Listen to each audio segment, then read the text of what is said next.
All right, and we're live. So welcome back to Dapp University. So today we're going to take a look at what's going on in the crypto space today. I'm sure one of the first things on everyone else's mind as they're waking up, looking at their phones is why is crypto dumping? Why did the Ethereum price go down? Like why these other coins down? Bitcoin as well. So I think there's a pretty good explanation to that actually today. Look at some of that. Why I'm not really worried long term.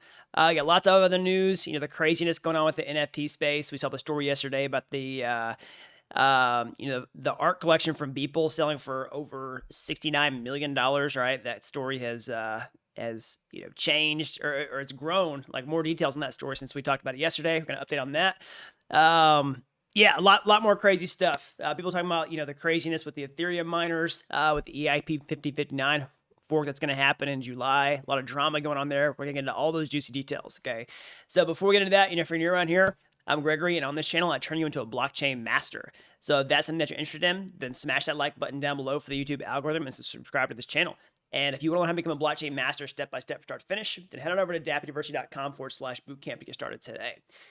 All right, so we got people jumping in the chat here. We got Dominic, Mikey, Eugen, Prince, Ian, Cajun, Man on a Mission, Nardia. Hope I'm saying that right. Welcome. All right, so let's get into the first thing that I'm sure, like I said, is on everybody's mind, which is why are these prices going down? Okay, so I'm gonna pull this up on my screen here. You can see this pattern across the board, right? Of course, I'm gonna check on the ETH price in particular. It's the one I focus on, a lot on this channel, but you can see this pattern, right? Like if you look across almost every market, we can see Bitcoin, slightly bearish, this little kind of notch here from the past 7 days. Same thing with ETH. You start to see this pattern go down, and as the market cap decreases, it looks like the pattern is sharper and sharper. Binance Coin in particular, down 8.7% yesterday. DOT 3.3, Cardano minus 4.8, ETH minus 1.7, Bitcoin minus 0.3. So this looks like a pattern, right? The entire market's kind of doing this. So we had a news story come out that I think can actually is enough to kind of like put a little bit of panic into the markets because of the magnitude of the story.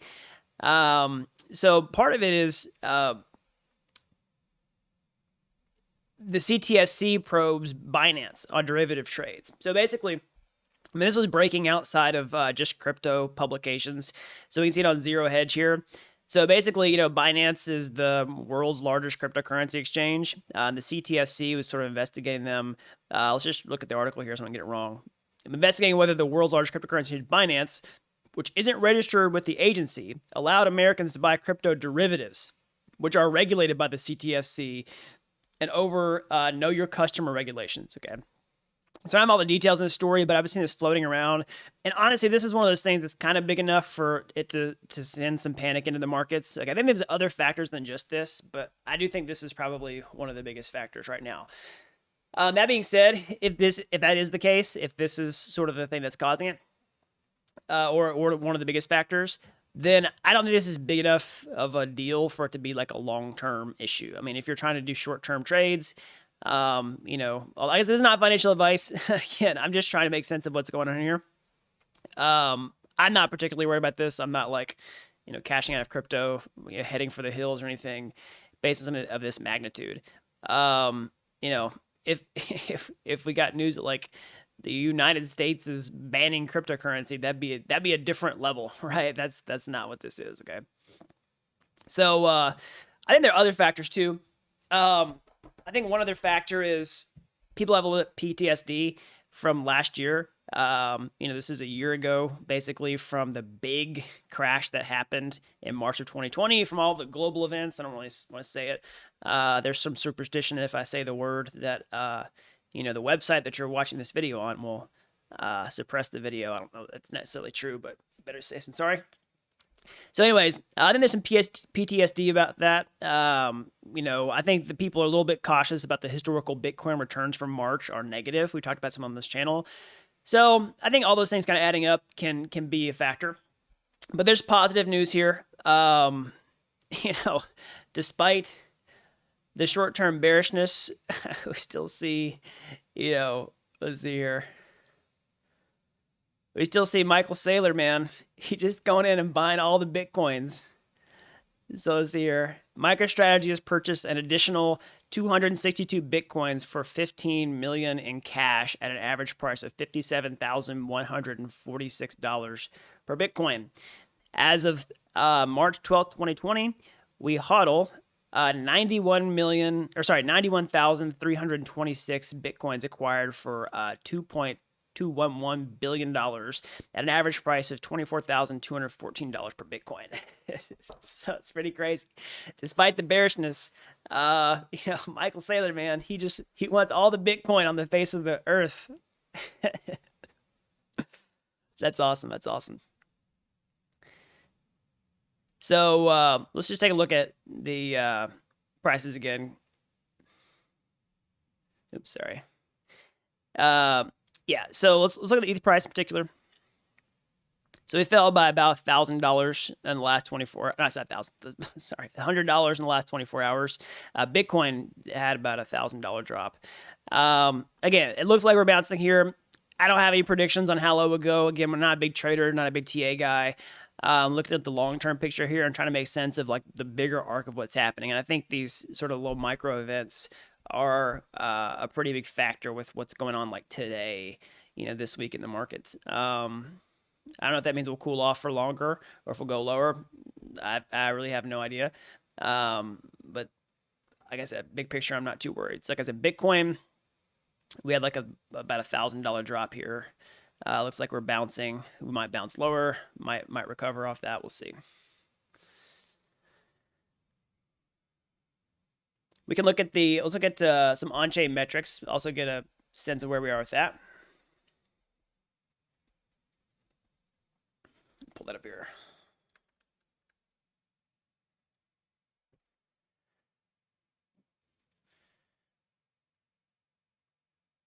Okay, so let's look at our Nupal chart.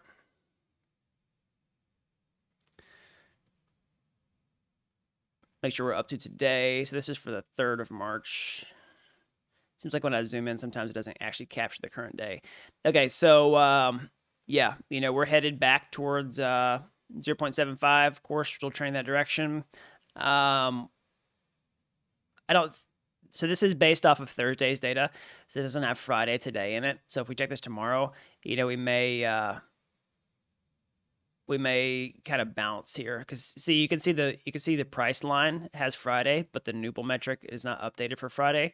So I have a feeling this is gonna bounce and like go the opposite direction. So that puts us a little bit farther away from euphoria. I mean, really, I kind of hope we do get a little more headroom here on the Nupal chart because yeah, if we cross that euphoria line, it means we probably like rocket off to a much higher price. And if it's true that we are still in 4-year cycles, then the cycle could end earlier than people think if we just like blast off to infinity. Yeah, we'll see. Okay, so let's look at some more kind of news items. We talked yesterday about the NFT art collection going for $69 million. It was absolutely insane, the Beeple collection. So there were some that was a story that literally broke like 15 minutes before I went live yesterday. I was gonna talk about something else, and I was like, I just changed my mind. It's like, we have to talk about this because this is huge. I think it's huge for digital art. The fact that we can it's just a game changer. All right. I think I was reading somewhere that it makes him like one of the top 3 highest value digital, like, or just artists in general, like today living. Okay. So I don't know if that's true or not. If it is, that's crazy. And basically NFTs made him what he is basically in that category. It's just a lot in crypto. Like people are talking about like, will the next world's richest man be from crypto? Will somebody in the next like top 10 richest people in the world be from crypto? I think we're starting to see that pattern kind of like play out in other areas too. Like new game changers will kind of come out of this crypto blockchain space and other categories. Like some of the, most prominent artists or like the richest artist or whatever like that can be minted through crypto. So that's pretty cool. So there was some speculation about who the winner of the auction was yesterday, and Bloomberg, I think, actually broke a story that was not correct. So I think I want to get this right, but I think Bloomberg actually reported that Justin Sun was the winner of the auction. So Justin Sun over the Tron project. But it came out that that was not true. So he actually posted a tweet storm about this. So he was saying he participated in the Christie NFT auction for Everyday's first 5,000 days by Beeple. My final effective bid was 60 million plus the fee, 69 million. However, I was outbid by another buyer in the last 20 seconds by $250,000. The difference was less than 0.3% of total price. So he's got a whole explanation and proof and all that kind of stuff. So I don't think Christie's disclosed the buyer. I don't know if we'll find out who the buyer actually was. If the buyer, it's interesting, you know, it's like if the buyer is actually outside of the crypto circles, which I don't know. I think it's probably like an insider who bought it, who's like actually understands crypto. But if it was an outsider, either way, like it's huge for this space. The fact that somebody's willing to pay it. I mean, it could be pooled funds. It could be lots of different things.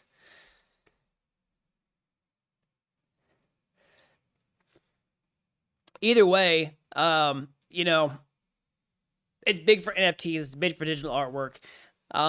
Sometimes is there like some BS behind these high prices? Yeah, of course there is.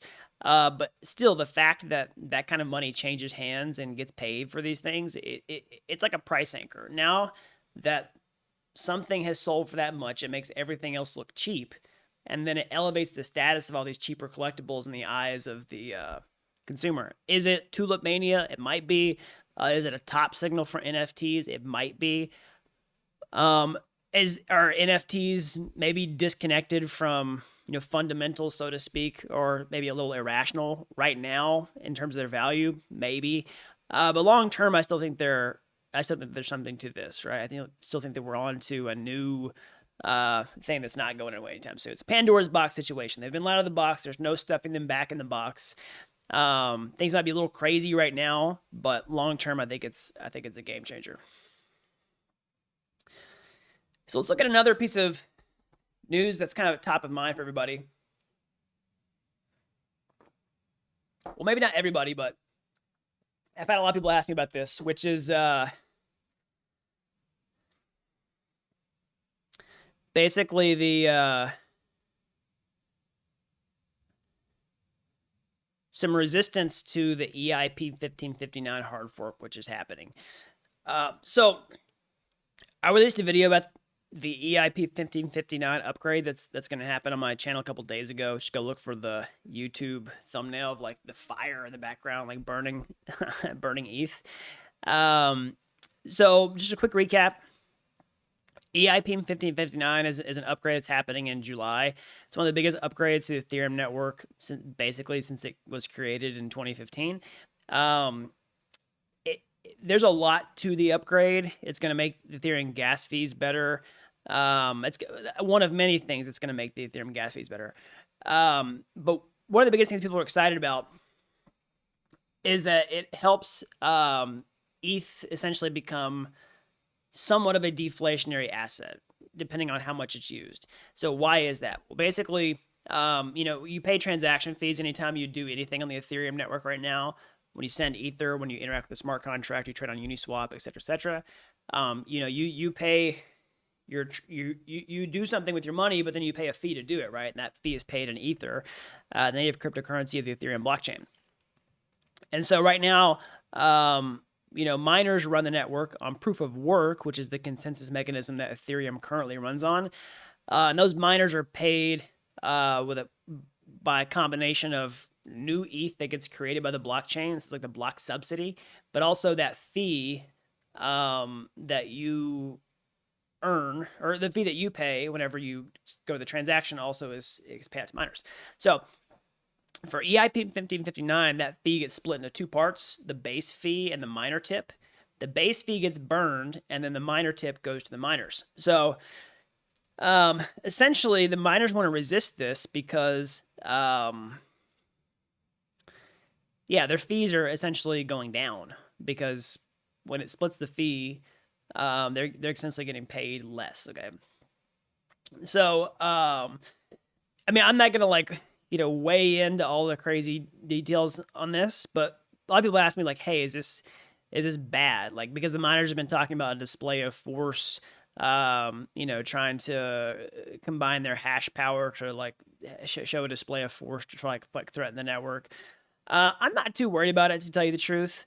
You know what I mean? Like, it's kind of like a game theoretical scenario. Like, why would you want to like shut down the thing that's like giving you money right now?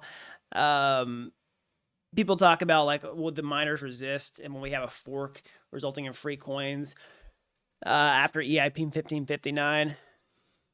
I mean, if assuming that we still have proof of work after 1559 happens, which I think we will, and we have two proof of work chains, I don't see why miners would want to like run the chain that people don't use. I think more people will want to use the 1559 chain.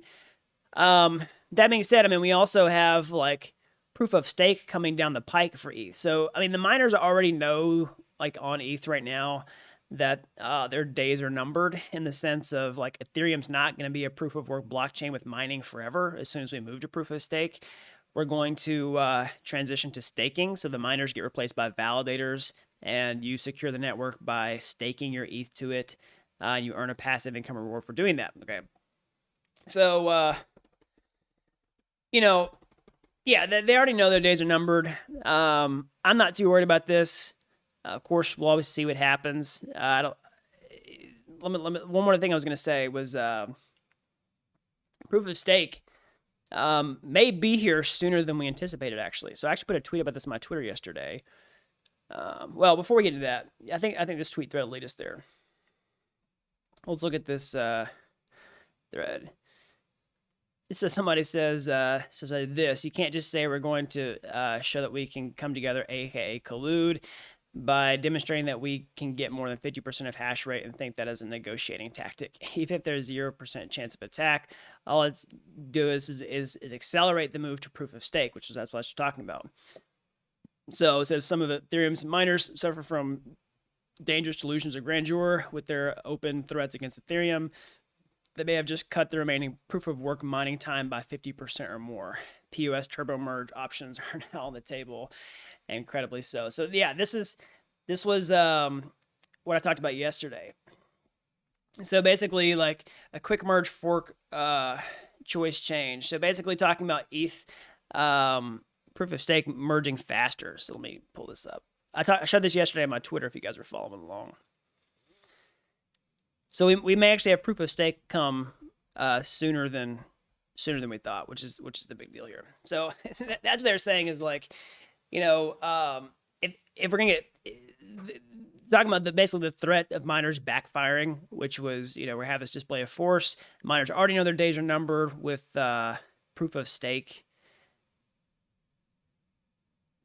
turning their services off. That basically that time is now potentially getting cut in half. So, yeah, I'm not too worried about it. As always, we'll just wait and see what happens. So let's go ahead and jump into some questions here.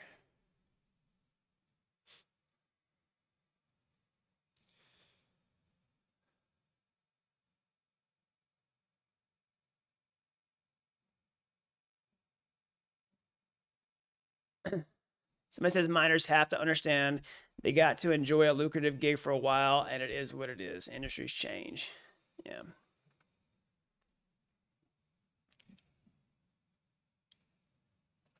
Somebody says we bouncing back up. Yeah, I hope so. So when does ETH 2.0 come out? We don't know for sure. I know that's not a very satisfying answer. That being said, like the progress on ETH 2.0 is like fully like you can go look to see what's happening. I know it's kind of like hard to do if you're not technical. It's hard to audit it. And it's not just like empty commits on GitHub, like one line commits. They're like, oh, look, we have like 10,000 commits a day in our GitHub repository. We're the most active people on the face of the planet. Like, you guys got to realize that GitHub commits are kind of a meaningless metric. Like, I can go like do git commit. Like I can go like change one character in a text file And so git commit, add that change, and now I have a new commit. And I could do that like 1,000 times in a day, and it looks like I'm super productive because I have like 1,000, commits per day. So a lot of projects will do that. It's kind of like a shady marketing tactic of like, look, we're the most productive team on the face of the planet because of the number of commits we make. It's like saying I'm the most, I'm the best student on the face of the planet because the number of letters that I wrote in my essay. But if your essay is just like garbage, it doesn't really matter. So let's see here. Somebody says git commit -m added comment again. Yeah, that's right. Yes, you could just add code comments, which don't do anything to the productivity of your application. Somebody says ETH is dead. Just accept it. Yeah, I don't think so.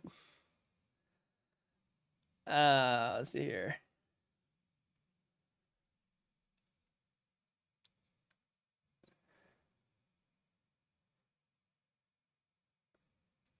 Somebody says, what are my thoughts on Ethereum breaking past 200 again? Well, I don't think we're going back to $200 Ethereum again. Probably been $2,000. Yeah, I think it's possible for sure. I don't have a timeline on it.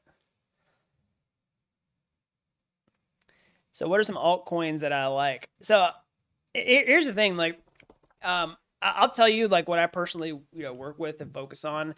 I'm not like gonna, come up here and like shill coins, like super small cap coins, and like, pump and dump them kind of stuff. But I mean, I do hold some, quote unquote altcoins, outside of, ETH. People call ETH an altcoin, but I think ETH is being pretty big layer one project.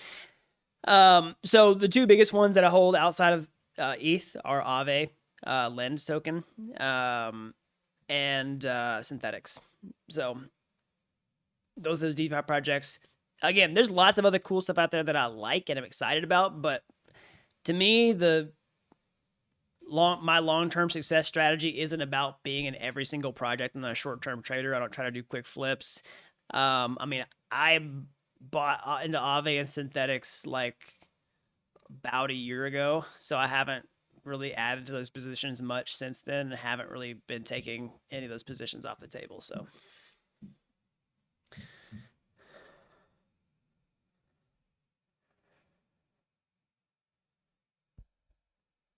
but somebody asked, so I figured I'd tell you. I mean, I don't like come up here and try to, shill low cap coins.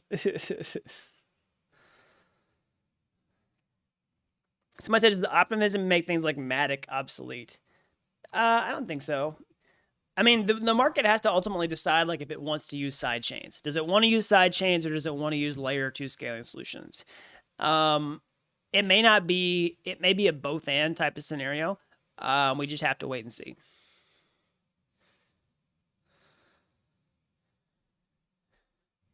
When exactly is the EIP 1559 event? So it's scheduled for July. I mean, of course, it may take a little bit longer than that, but there are actually a bunch of incentives on chain for it to happen on schedule because of the difficulty bomb that'll go off. Yeah, there's some other factors too, but I think it'll happen in July, if not very, very, very soon after.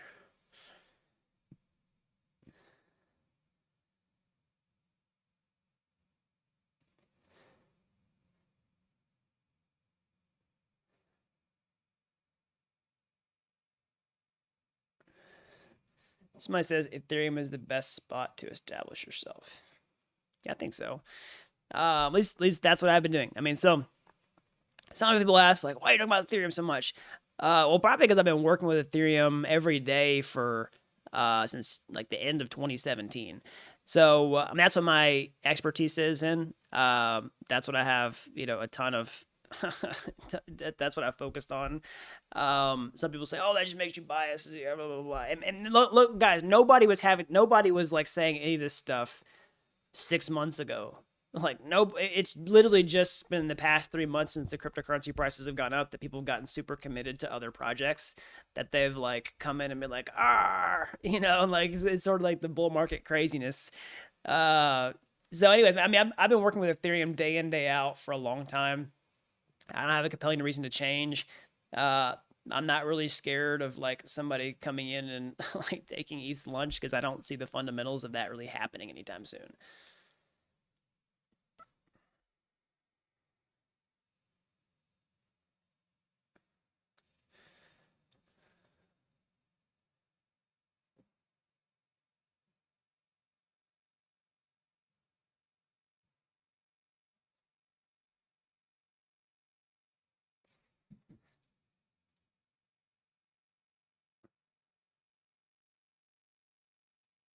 Do I have a price in mind at which I would sell coins? Yeah, maybe. Yeah, I haven't fully made up my mind yet, to tell you the truth. I've always said that, especially with ETH, a portion of it I would hold on for the long term and probably stake it, and not sell it, just because, yeah, I just want to hold it for life, basically. But I will probably start taking some money off the table when we get to prices that are much higher than we're at now. Put it that way. I haven't decided exactly what the sell targets are yet. Part of it is actually reading the market as we go up. Like, I don't really have an official sell target, because part of it is if we have a slower rise in the markets, and we have a lot of headroom, like that Newport chart that I keep talking about. Like, let's say we go up and we go down, we go up and we go down, we go up and we go down, right, and we keep like making more headroom for the Newport metric to grow, right? Then that might adjust my sell target. Like, that might make the market healthier. That may means we have room to go higher. But for example, like, let's say Bitcoin just blasted off to like $100,000 like next week. Like, we're probably not gonna keep going up much longer after that. And like, the entire market's probably gonna freak out. Not financial advice, of course. We don't know for sure, but that would greatly affect my decision making. Basically, if Bitcoin did that, it's probably going to put a much lower ceiling on everything else. That's the point I'm trying to make.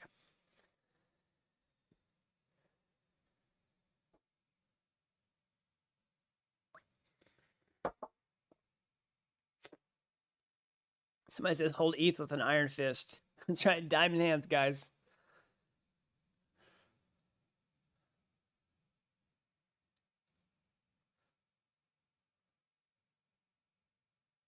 So that's what I thought about Netscape. For the internet now, Chrome is the leader. Yeah, people make these kind of comparisons all the time, like about MySpace, Facebook, Netscape, first Google Chrome. I don't know that those are all perfect comparisons, simply because of the underlying complexity of what's being built here. Like a public blockchain that does what it's supposed to do in a really decentralized way, I think is orders of magnitude harder than a social networking platform, for one, for sure. And then probably also the web browser wars that happened before. I'm sure that, I mean, the web browser is the one that I may kind of budge on a little bit and say it's a closer problem, but definitely not social networks. I mean, for lots of reasons. One, like an online social, I mean, of course, that was like the beginning of Web 2.0 era, where it was harder to build Web 2.0 technology than it is today. But still, it wasn't quite rocket science. Whereas like building a public blockchain that does what it's supposed to do is a lot closer to rocket science, and it may even be harder than rocket science, put it that way. So basically, like, you're talking about trying to land on the moon. We still haven't built a rocket that's landed on the moon yet, is the analogy that I would say. So, I mean, I know not all analogies are perfect. Some of them break down, but I don't know. We'll wait and see. If somebody has a better idea, if you think I'm flat out wrong about that and can actually give me a good reason as to why you think that, other than you just have an assumption that your coin is going to the moon, then I'm all open to feedback about that.